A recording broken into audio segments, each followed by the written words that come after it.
During his May 13, 2025 visit to Saudi Arabia, President Donald Trump engaged in significant diplomatic and economic activities aimed at strengthening U.S. Middle East relations.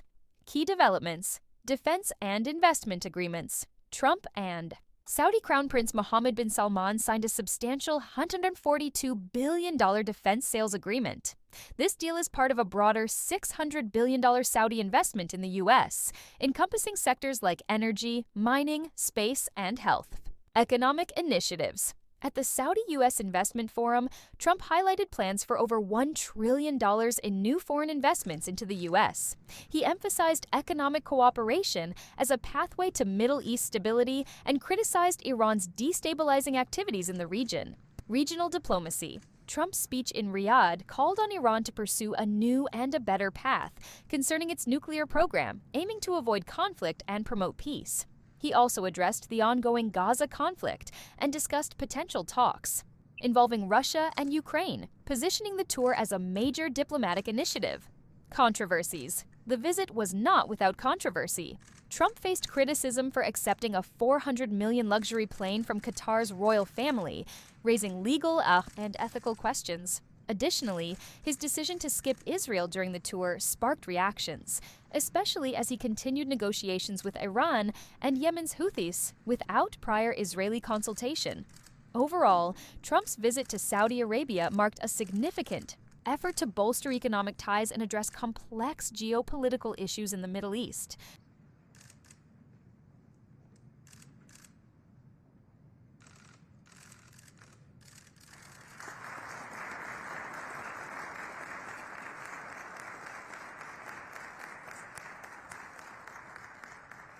In manufacturing. I think everyone agrees, including Chinese leadership, that they need to rebalance towards more of a consumption and consumer economy. Christina Personalis is here to give us some details. Christina. Thank you, Dave. Well, in a surprising shift, also, Jensen Huang ditched his iconic leather jacket for a suit also in Riyadh today as he unveiled NVIDIA's partnership, like you mentioned, with Saudi Arabia, specifically to build a massive 500 megawatt data center with Humane, which is the kingdom's new AI venture. The real showstopper, though, from NVIDIA's CEO was that he was directly referring to Blackwell chips on stage. Listen in. But this is two Blackwells, and it's 2,500 watts, 2,500 out of the 500 gigawatts of computing infrastructure that's going to be built.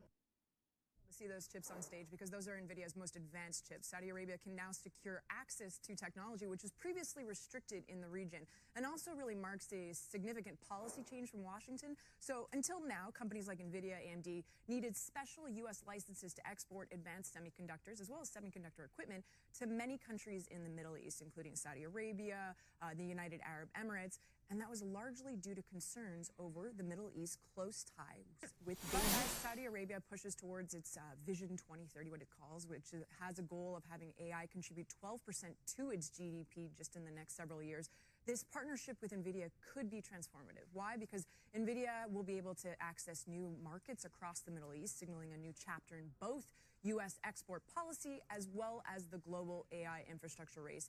And a press release was just put out now from NVIDIA, and they say that they're going to be deploying hundreds of thousands of GPUs in Saudi Arabia, especially over the next 5 years, about 18,000 specifically of the Blackwell GB300 in the next 5 years, guys.